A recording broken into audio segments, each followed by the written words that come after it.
ఈ 15 రోజుల నుంచి టైఫాయిడ్లు ఉన్నాయండి అందరికి. స్టార్టింగ్ టైఫాయిడ్ నాకు వచ్చింది, మా పెద్ద అబ్బాయికి డబల్ టైఫాయిడ్. ప్రతి ఇంట్లో టైఫాయిడ్ జ్వరాలు వచ్చినాయి ముందు.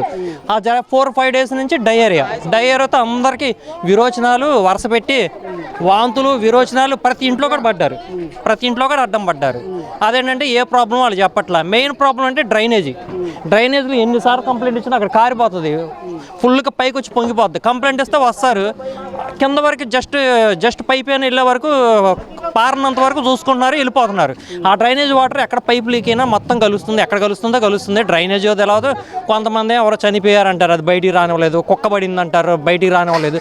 పుకార్లు అయితే బాగా వచ్చినాయి, గవర్నమెంట్ ఏమో బయటికి చెప్పలేదు. ఏదైనా ప్రజల ఆరోగ్యమే కదా. అప్పటికి అంతే చూస్తున్నారు. వినాయక చవితి నిమజ్జనం అంటారు, తిన్నోళ్ళు అందరూ తినరు కదా. వినాయక చవితి అంటే మేము తినలేదు, చాలా మంది తినలేదు, అయినా అందరికి వస్తున్నాయిగా. మెయిన్ వాటర్ ప్రాబ్లమేనండి, డ్రైనేజ్ వాటర్ కలుస్తుంది.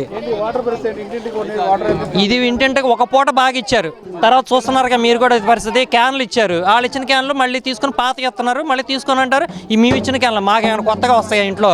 మా క్యాన్లతో పని ఏమైనా తెచ్చుకునేది. మున్సిపాలిటీ వాటర్ ఇది పరిస్థితి.